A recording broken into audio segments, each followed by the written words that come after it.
So here we're going to be taking a look at 3.6, which is working with story problems with linear inequalities. So it's very similar to in the idea of we're going to try and set up an equation or an inequality with this, just like we've done previously. So all of our previous ideas and processes for doing this, just like 3.3 in terms of setting up a picture, equations, adjusting equations, and so on, we're going to be using a very similar process. The big difference, main difference, is instead of an equal sign, something equals something else, we're using an inequality symbol like we have in here. Greater than or equal to, less than or equal to, all of these are going to be showing up in the main ones we are using for this section. So be very, very careful when you are reading these things, because a lot of people go with the part of, I'm just going to throw this one, throw the greater than in or throw the less than in just because I feel like it. And we can't do that because the ordering and the way that these things are facing is absolutely crucial to going through and solving these problems. One of the options that I've seen people do, which is, it's not bad, I'd just be a little bit careful with it and very methodical, is to start by creating a standard equation like we've done in the past with an equal sign.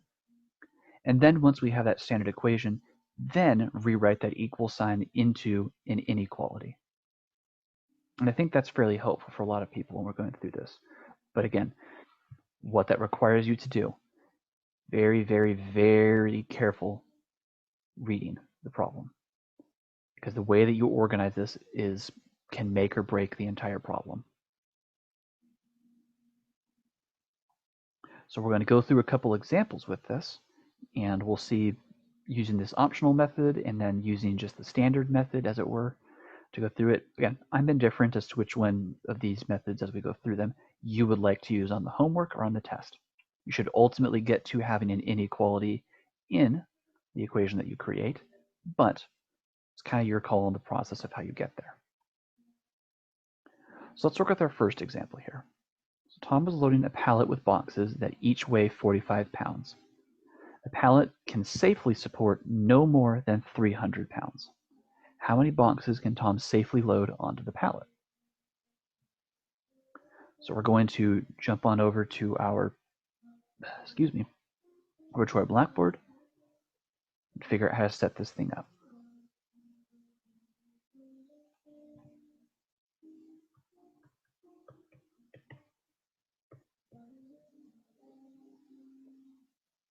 So again, we've been told in the problem, Tom is loading a pallet with boxes that each weigh 45 pounds. The pallet can safely support no more than 900 pounds. How many boxes can Tom safely load onto the pallet? So we're going to go through and we'll go through the process of the optional one, where let's make this just an actual equation, something equals something else, and then we'll adjust it from there. So each box with this is 45 pounds, and I don't know how many boxes I have. If I was going to find the total weight of those things, I would do the number of boxes that I have. I'm going to let that be the variable b, number of boxes. The total weight of the number of boxes I have is going to be those 45 pounds times the number of boxes that I have, because they each weigh that amount. And I want to know how many boxes, again, this is using the optional method, I don't know how many boxes I could put on there to make the total weight equal to 900 pounds. So this is using our optional method of, I'm going to write everything as an equation first and then turn it into an inequality in the next step. That's what we're doing here. So 45b is equal to 900. So we could solve that thing theoretically for b and figure out how many boxes. But in working with an inequality, we can have a range of answers. So we need to figure out how many boxes would be in there so that the weight is no more than 900 pounds. So how can we convert that into an inequality?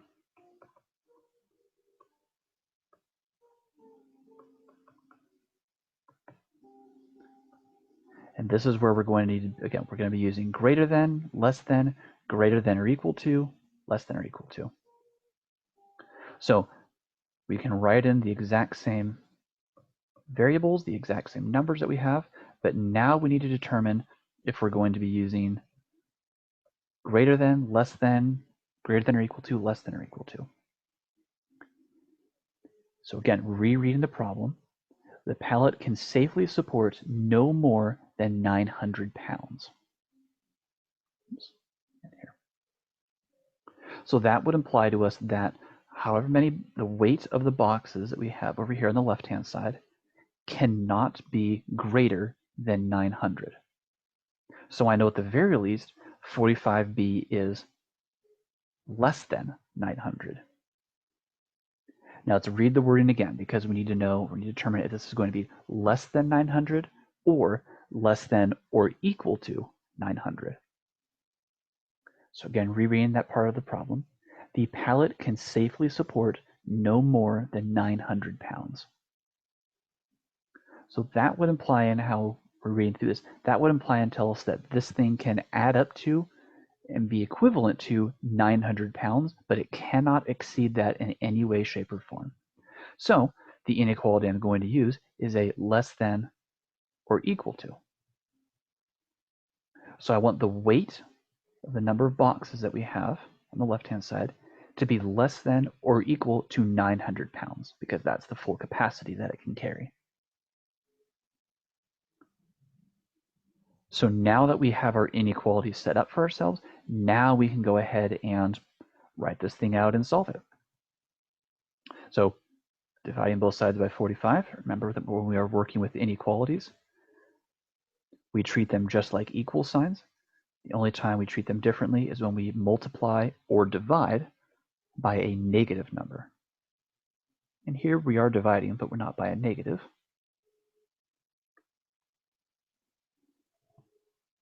So we would have that there. So how many boxes can Tom safely load onto the pallet? We can load at most 20 boxes. You can load nothing more than 20 boxes, something to that effect for our final answer if you're writing that out for yourself. We're getting to that algebraic answer that we get right there. Okay. Let's move on to our second example that we have here.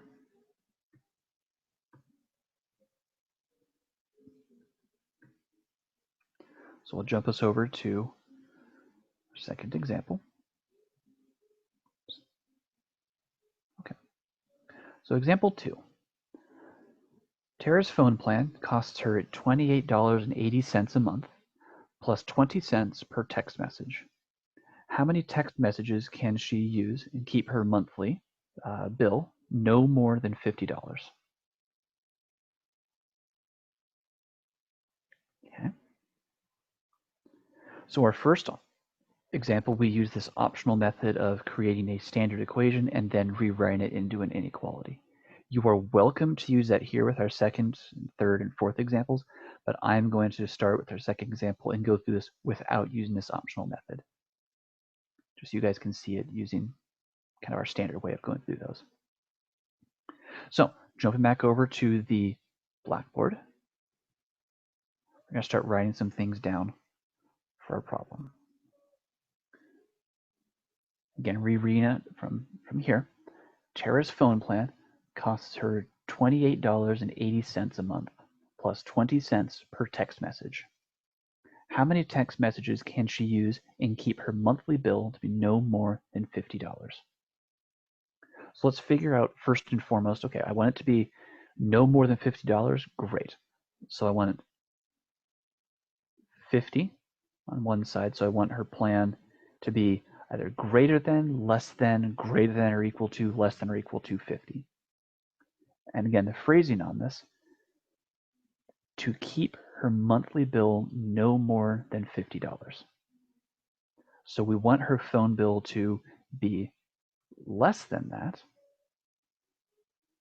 no more than $50. So it does not sound like it would be a bad thing if it was exactly $50 also. So we want whatever the equation is going to be or the formula that we're going to get on the right-hand side, we want it to be, our answer to be no more than 50. We want it to be less than or equal to 50. So now I need to fill in the other side of this. How much is the plan going to cost her per month? Well, she pays $28.80 automatically. So let's put that in.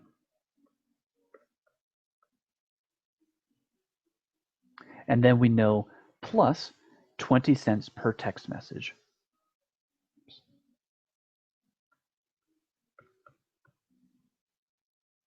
And then we're going to let the text messages, I'm going to let that be T.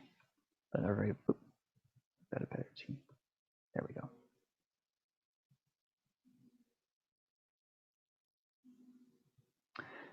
And I saw a question in chat, I'm using the greater than sign. Yes, I am. I want the amount of money to be, we want the total amount, we want 50 to be greater than or equal to the amount that we have here. You could also think of this as, I want to have the monthly bill cost less than or equal to 50. And the way you could write that out, so an alternate way of writing this for yourself if you wanted to.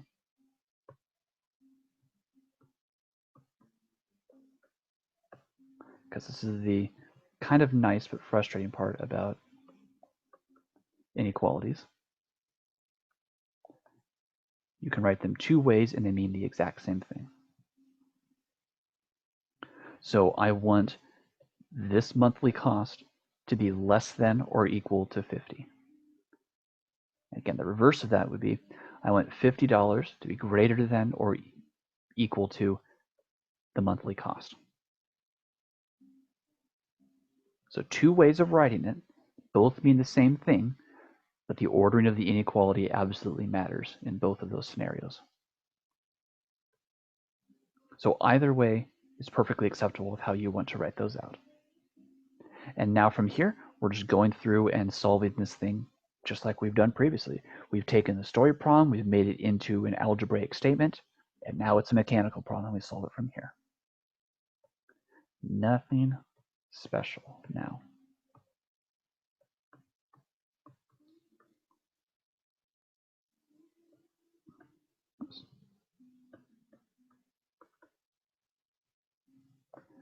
And I do not know what that number is at the top of my head. So again, applying the calculator.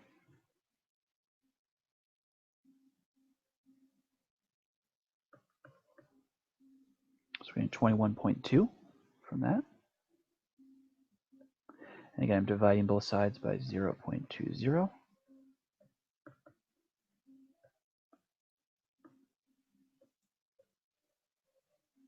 So 21.2 divided by 0.20.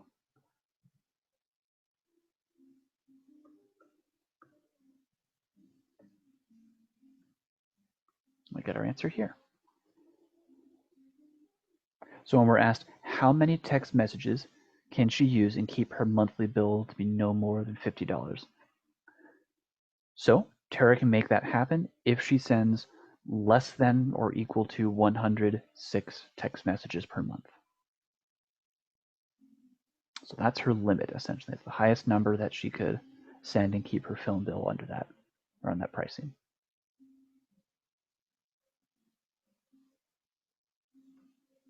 Let's take a look at our third example that we have here.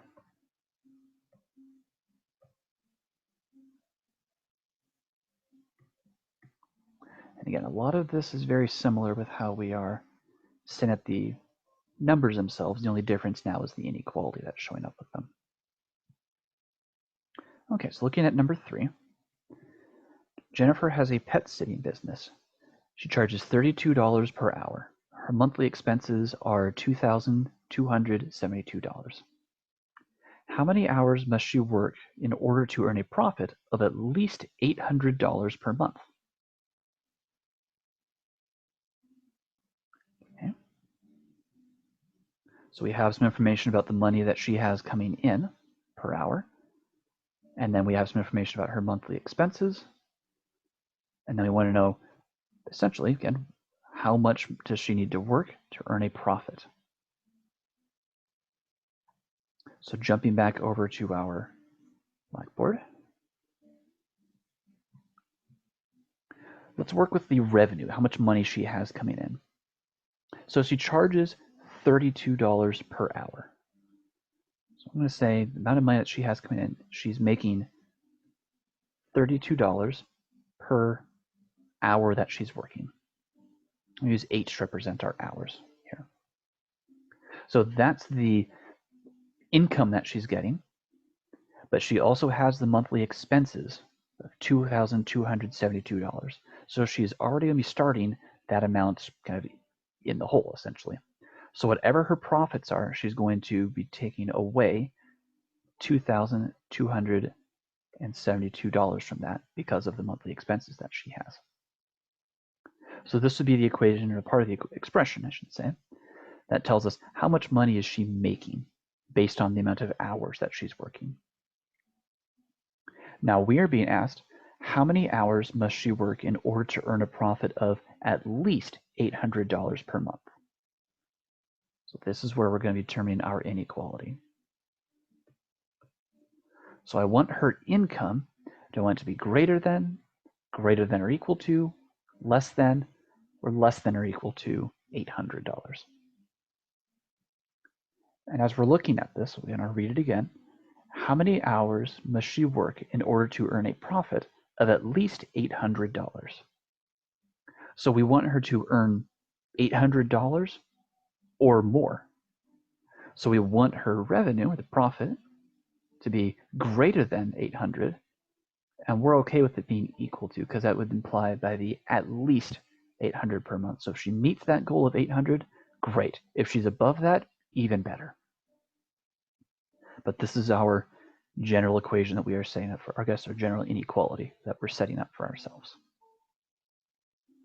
And again, go through and take these in parts, take them in pieces. A lot of people, when they go through these, they try and just fly through it all at the exact same time and throw things around, make the equation, make the inequality because this number goes there because reasons, that number goes over there because other reasons, and it's not very clear as to why. So take that extra bit of time to get the setup down and correct for yourselves. Because now, once we've done that, now this thing is just a mechanical problem. So I'm solving this for h. Again, I used h to be the variable. You're more than welcome to use x or t. Some people like doing t because it's a time, but it's your call.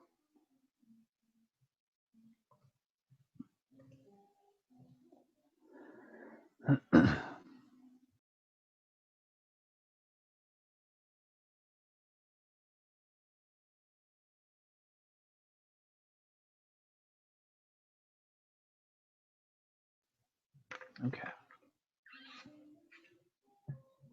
Sorry about that, grabbing a quick drink. So if we add that 2,272 to both sides, get to there, divide both sides by 32.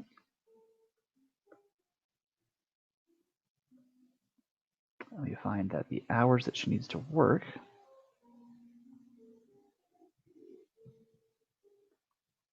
gonna find the calculator for that. It's 96. So as long as she works 96 hours per month, she's going to make a profit of $800. If she works more than 96 hours, she'll make a profit greater than $800 per month. And that's how we would go through and interpret this final answer that we have here in the context of the problem.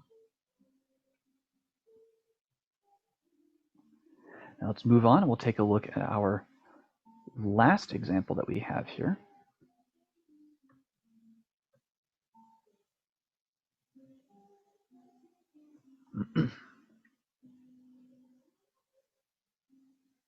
So we are told Eric wants to go on a 10-day road trip next spring. It will cost him $180 for gas, $450 for food, and $49 per night for a motel. He has $520 in savings and can earn $30 per driveway shoveling snow. How many driveways must he shovel to have enough money to afford the trip? Okay, so once again, we've got a lot that's going on in here. So we figure out how we're going to set this thing up and make an equation out of it, and or make an inequality out of this, I should be saying. So we have the cost for it, and then we also have the amount that he has already and how much he's going to try and make to afford that. So I think it's a pretty good idea. Let's start off with determining what is the total cost of this trip going to be for him. So let's jump on over to our Blackboard, and we'll take a look at this thing.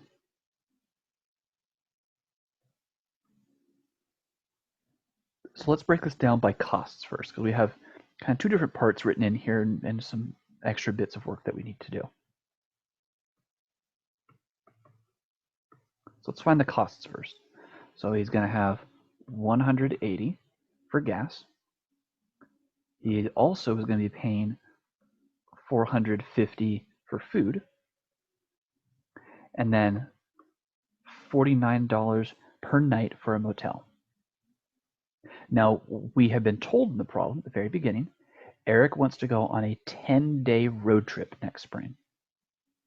So we're going to assume, based on that, and this is a fair assumption that you could make on the test if something like this shows up on there, he's traveling for 10 days, so that's going to equate to being 10 nights also. So we know what's down here. So we know for gas, for food, for a motel. We can add all of these values together and say, okay, well, what is his total cost going to be?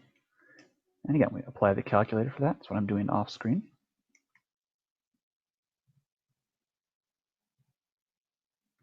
And again, the total cost is going to be $1,120.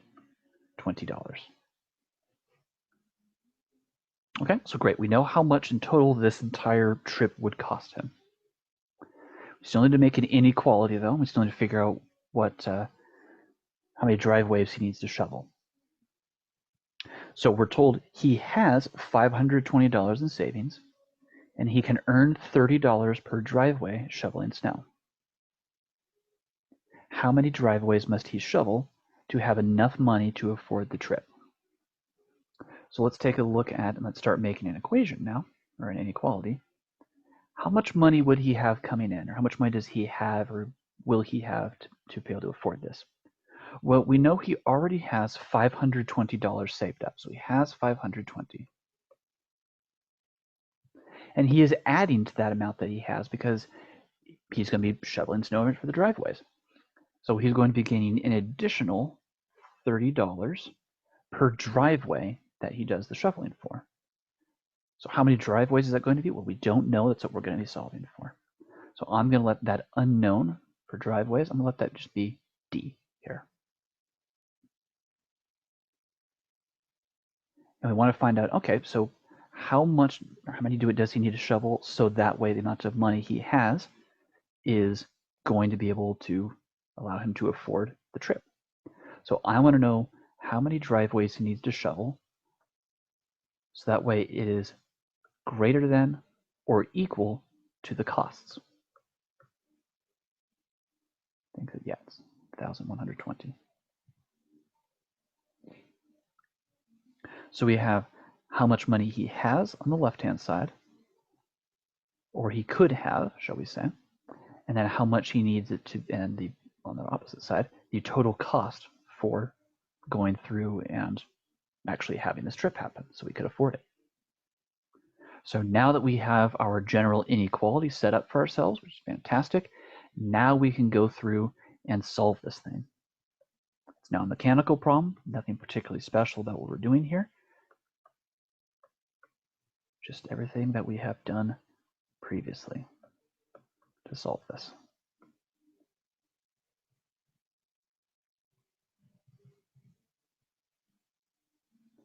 That's going to be 600. Oops. There we go. And then I do not want 30 on that both sides. So dividing both sides by 30. There it goes. So the number of driveways that he needs to mow is going to be 20. Not driveways, shovels, I should say. Going all over the place today with what's going on with Eric and his stories. So we know Eric needs to shovel 20 or more driveways to be able to afford this trip. So the difference with this one, and again, we have this showing up in some other problems. If you on the homework, and they're eligible to show up on that, they're eligible to show up in the test, where, yeah, we might need to do a little bit of setup work with figuring out the costs for ourselves. Separate this up there. So we haven't explicitly been given all the costs at the very start of the problem that we have here. So we need to go through and calculate those first. And then from there, we can determine, okay, how much money does he have coming in? Because we know what the total expenses are going to be. And then we can solve that inequality from there. Get to our final answer. So again, 4 examples, the types of inequality questions that we could be asked on the homework, same types of ones we could be asked on the test. That's just going through and setting up that equation, that inequality, I should say. Be very methodical with it. Don't rush your setup process. And then we solve these things just as if they were regular old inequalities otherwise. Okay. So this is everything for the 3.6 material. I'll go ahead and end the recording here and take some questions from you guys if you have any.